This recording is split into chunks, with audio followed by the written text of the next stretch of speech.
Il est temps de vous informer. Bienvenue au sommaire de ce journal. Début de défense publique de travaux de fin d'études ce lundi 9 septembre à l'Université de l'Assomption au Congo UAC. Dans certaines facultés, les étudiants du premier cycle ont présenté les projets tutorés adaptés aux problèmes de la communauté. Il s'agit des solutions à des problèmes sociaux exposés à travers ces défenses. Et lutte contre la propagation de la variole de singe dite Mpox, certains secteurs activent déjà pour les mesures barrières afin de se protéger contre cette maladie. Dans quelques écoles, certains dispositifs sont déjà visibles pour freiner ces virus. Des autorités scolaires appellent les services de santé à renforcer les écoles des kits hygiéniques pour se prévenir de cette maladie. Voilà pour le sommaire. Bienvenue au détail. Début de défense publique de travaux de fin d'études ce lundi 9 septembre à l'Université de l'Assomption au Congo UAC. Dans certaines facultés, les étudiants du premier cycle ont présenté les projets tutorés adaptés aux problèmes de la communauté. Il s'agit des solutions à des problèmes sociaux exposés à travers ces défenses. Delphévoya et Mirembe Kitawite, détail. Le Mirador, le site au somptueux édifice a abrité ces cérémonies de défense. Les étudiants de 3e année de licence dans le système LMD ont exposé les fruits de leurs recherches devant le public. Il s'agit de travaux réalisés jusqu'à 3 personnes pour un sujet de recherche. Une recommandation du système pour habituer les étudiants au travail collectif dans la vie professionnelle. C'est une première séance de défense depuis l'existence de la faculté des sciences économiques et gestion, où l'on trouve l'informatique appliquée à la gestion, le management, gestion et organisation du travail et l'informatique de gestion anglais des affaires IGAF. Dans ces départements, les étudiants défendent leurs travaux en anglais.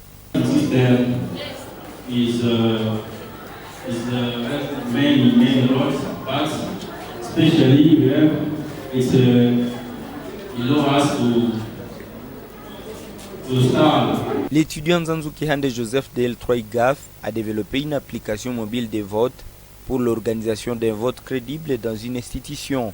Un bon nombre d'étudiants de participer massivement, peu importe là où ils se trouvent. Alors, quelle est la nouveauté par rapport à ce qui a été déjà fait? Oui, ce qui est comme nouveauté, c'est une application mobile, comme je l'ai dit. J'ai mis cette application, donc j'aimerais mettre ça en ligne, donc sur Play Store, pour que tout le monde puisse accéder à ça. Une fois à l'intérieur, qu'est-ce qui s'est passé? Une fois à l'intérieur, il y a seulement une page d'accueil qui a 3 boutons. Pour quelqu'un qui délie assez comme étudiant, il doit cliquer sur le bouton se connecter pour participer au vote. Mais pour tout le monde qui n'est pas étudiant de l'IAC, il doit nécessairement voir les résultats, uniquement les résultats. Est-ce que c'est applicable dans d'autres universités? Jusque-là, pas encore, mais dis-toi qu'à l'Imilouk, ça fonctionne déjà à l'Imilouk. Alors, vous êtes inspiré de quoi? Eh bien, il y a certains problèmes que j'ai vu. Je viens de faire 23 ans ici à l'IAC, alors il y a beaucoup de problèmes qui se posent. Souvent, quand on organise des élections ici à l'Université de l'Assomption au Congo, il y a des problèmes de cartes d'étudiants. Si quelqu'un n'a pas sa carte sur place, on ne peut pas voter. Mais moi, j'ai utilisé cette technologie pour permettre au moins au bon nombre d'étudiants de voter, moyennant leur numéro matricule et mot de passe. En psychologie et sciences de l'éducation, Zingen et Charmande de L2 Ancien Système a exposé sur l'accompagnement psychologique des détenus dans une prison, le cas de celle de Boutembo. Dans son travail, elle explique les problèmes psychologiques que ces prisonniers rencontrent lorsqu'ils sont en détention. Elle suggère que les chefs des tribunaux fassent accompagner les détenus pour l'insertion facile dans la communauté après détention. Ce qui peut arriver à ces personnes, par exemple la personne qui est libérée, il a d'abord les problèmes psychologiques et puis quittant la prison, il a ce qu'on appelle une difficulté de l'insertion sociale Et puis cette difficulté les traumatise encore, les dérange plus. Il a la honte de s'intégrer en milieu de la société, quoi. C'est qu'on puisse avoir des psychologues. Donc avant l'instruction, il faut qu'un psychologue soit là pour écouter d'abord la personne avant de déposer, avant l'instruction. Et pendant l'instruction, le psychologue doit être là parce qu'il y a des signes aussi qui se manifestent et qui sont psychologiques et que le psychologue doit facilement comprendre. Et après les instructions, c'est dans l'objectif de...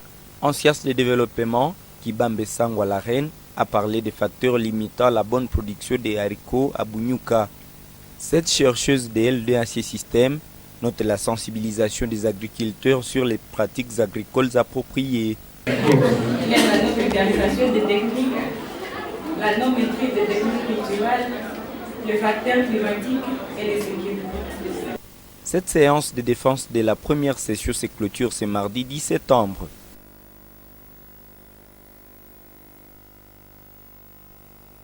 Les mêmes activités des soutenances publiques de travaux de fin de cycle et mémoire ont également vécu à l'Université Baptiste du Congo ce lundi 9 septembre.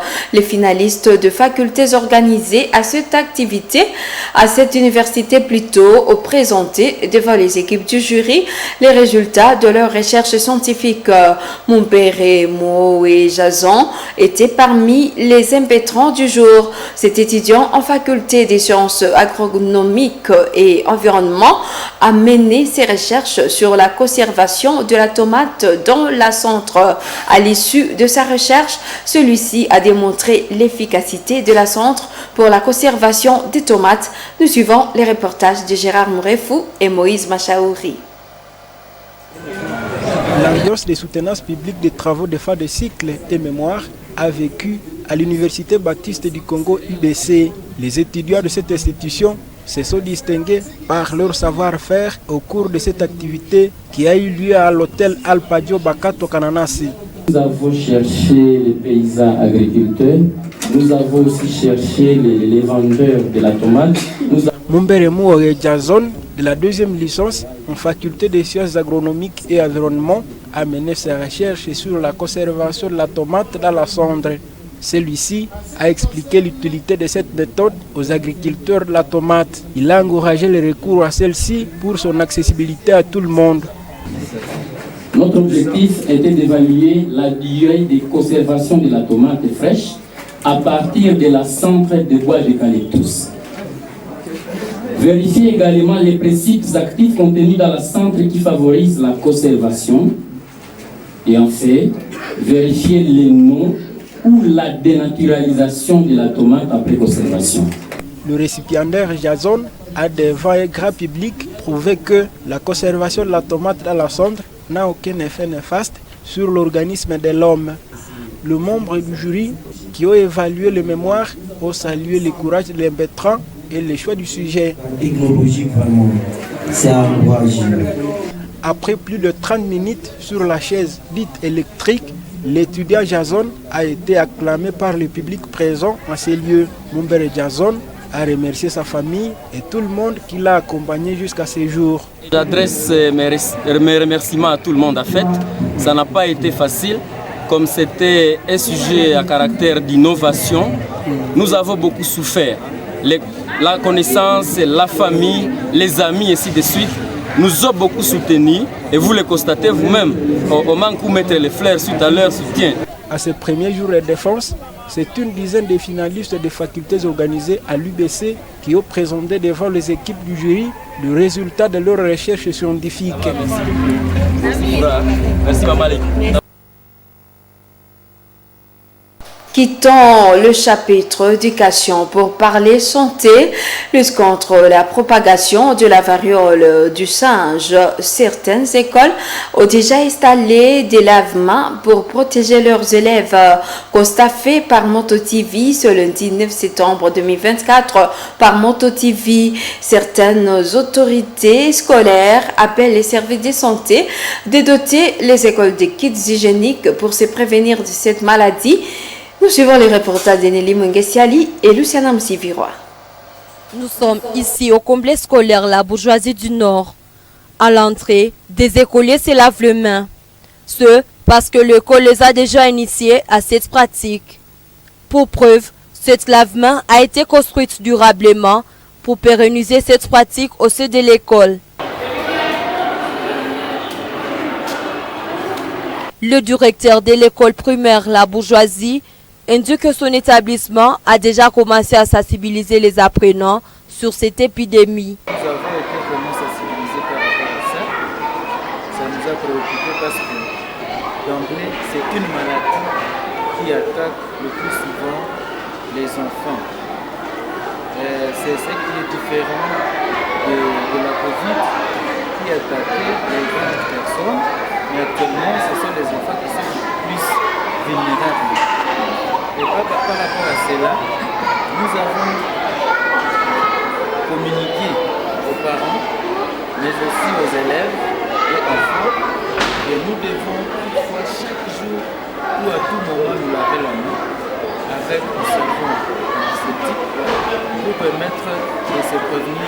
Au collège Kambali, l'infirmière Bokani rassure que des sensibilisations sont menées dans cette école pour montrer les conséquences de cette maladie. Sensibiliser nos enfants et à la prise en charge personnelle d'abord, qui est celui du lavage des mains.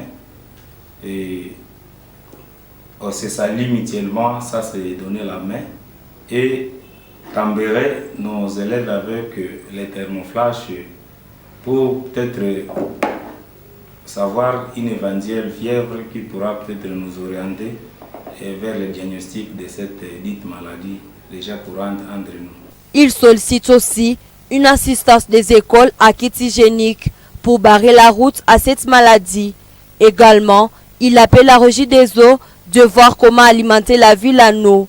Cet angle serait fonctionnel, mais faute de la régie des eaux qui n'est pas en train de nous fournir une quantité suffisante de l'eau, des fois le débit est inférieur à la valeur normale et les élèves n'arrivent pas à se laver suffisamment de l'eau parce que nous nous débrouillons d'une manière ou d'une autre. Mais en tout cas, l'eau pose problème ici encore à l'école. Pendant ce temps, d'autres écoles traînent à mettre de lavement dans leur école, le minimum pour se prévenir de cette maladie. Journée mondiale de sensibilisation au syndrome d'alcoolisation fœtale ce lundi 9 septembre. Cette journée est une occasion de se mobiliser pour informer le grand public quant aux séquelles potentielles d'une exposition prénatale à l'alcool. À l'occasion de cette journée, Marcel Kitoussou, agent de santé communautaire au centre hospitalier Wanamaïka, indique que la prise de boissons alcoolisés pendant la grossesse occasionne de arriérés mentaux à un enfant d'une part et d'avoir une génération des alcooliques. Nous suivons des propos de Marcel Kitoussou au micro de Joël Tali. Souvent nous organisons certaines séances et cela périodiquement parce que c'est parmi au moins les thèmes que nous organisons mensuellement. Et là, vous parlez concrètement de quoi? Et là, nous sensibilisons les femmes enceintes de ne pas prendre de l'alcool quand elles sont enceintes. Parce que ça a des effets secondaires, c'est le fœtus. C'est quoi, par exemple, les effets secondaires? Les effets secondaires, la première chose est que l'alcool traverse la barrière placentaire. Alors quand ça traverse la barrière placentaire, cela peut causer certaines malformations au niveau du fœtus. Et c'est là où on voit surtout les cerveaux. Et quand le cerveau est atteint, là on peut rencontrer maintenant, l'enfant peut présenter quand il grandit une arriéré mentale, il peut avoir des troubles d'apprentissage tout au long de sa vie et certains troubles de comportement. Là, sur le niveau vraiment de l'enfant. On voit parce que c'est pour quand on sait que l'alcool est un peu amer. Alors, quand l'enfant prend par exemple certains médicaments, on constate que l'enfant a tendance à prendre ces médicaments parce qu'il est habitué à l'alcool, quelque chose qui est quand même.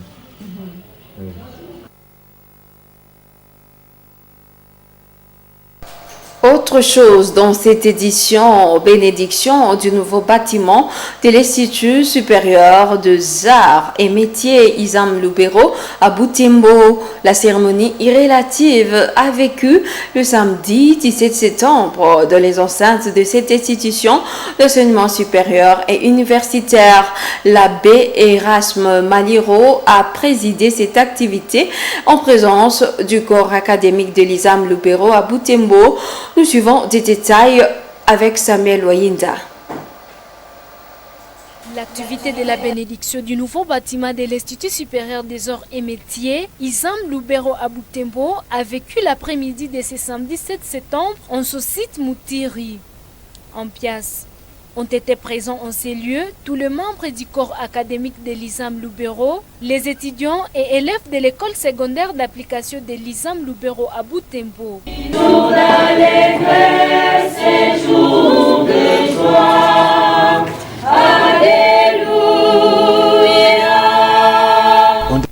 C'est l'abbé Erasme Maliro qui a présidé la cérémonie de bénédiction de cet édifice. Ces prêtres séquiliers a sillonné les salles de ces bâtiments en y aspergeant de l'eau bénite.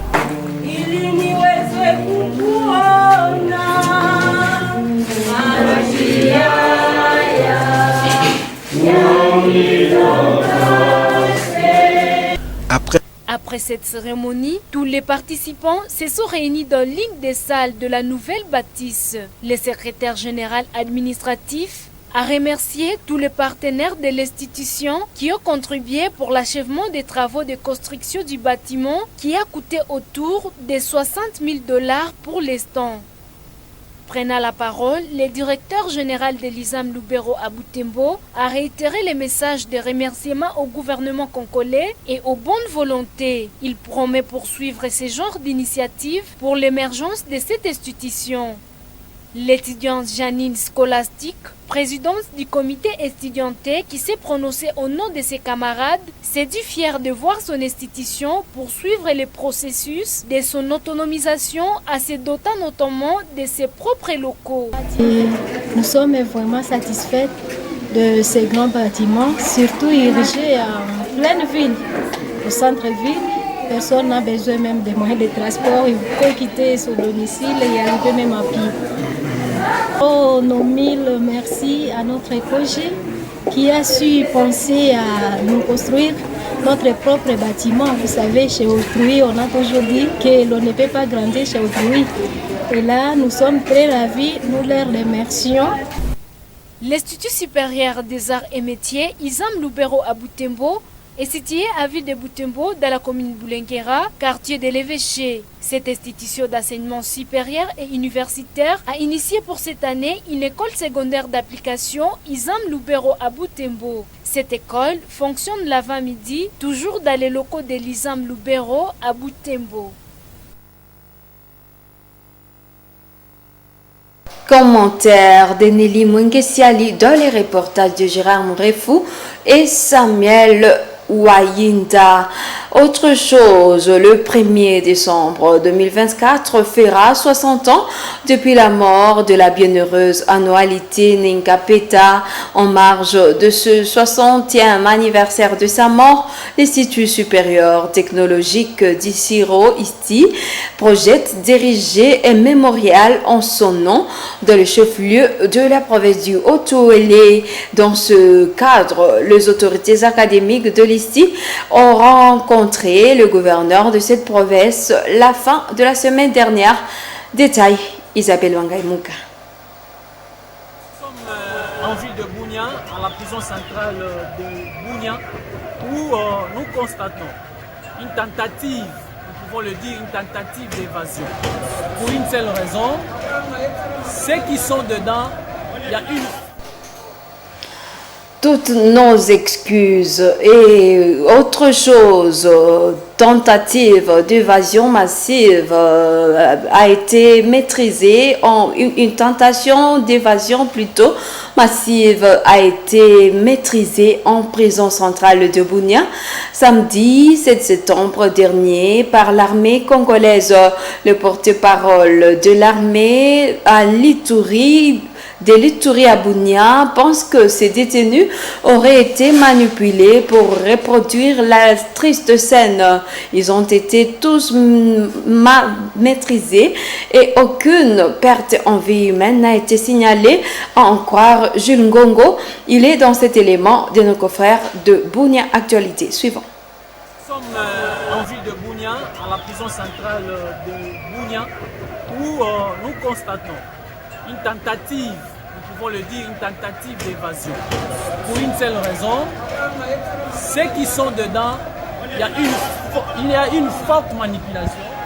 Il y a une forte manipulation. Vous pouvez voir, pour eux, l'information que nous avons, ils ont dit, ils vont réitérer ce qui s'est passé à la prison centrale de Makala. Pour une seule raison, ceux-là qui vont s'évader, ils vont s'évader.